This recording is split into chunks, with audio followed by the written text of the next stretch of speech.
इकडे मोठ्या प्रमाणात पाऊस पडल्यामुळे मुंबईकडे जाणाऱ्या गाड्या 20 ते 25 मिनिटं उशिराने धावत असल्याची उद्घोषणा कल्याण रेल्वे स्टेशनवरती करण्यात येते।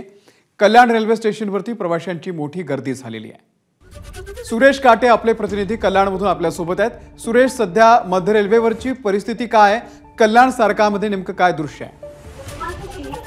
अमोल, कालपासून मोठ्या प्रमाणामध्ये मुंबई आणि उपनगरांमध्ये मोठ्या प्रमाणात पाऊस होत असल्यामुळे मध्य रेल्वे वरती याचा फटका बसलेला आहे।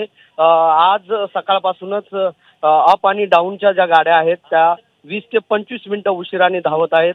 अशा प्रकारची उद्घोषणा जी आहे ती कल्याणच्या रेल्वे स्टेशनवरती रेल्वे प्रशासनाकडून करण्यात येत आहे। त्यामुळे कल्याण रेल्वे स्टेशनवरती मोठ्या प्रमाणामध्ये गर्दी आहे। डोंबिवली असेल, अंबरनाथ असेल, बदलापूर, उल्हासनगर या सगळ्या स्टेशनवरती मोठ्या प्रमाणामध्ये गर्दी पाहायला मिळते। कारण की सकाळपासूनच आता थोडे पावसाने उघड दिलेली आहे, मात्र सकाळपासूनच रेल्वे स्टेशनवरती प्रवाशांची गर्दी मोठ्या प्रमाणामध्ये आपल्याला पाहायला मिळते। अमोल, धन्यवाद सुरेश या माहितीबद्दल।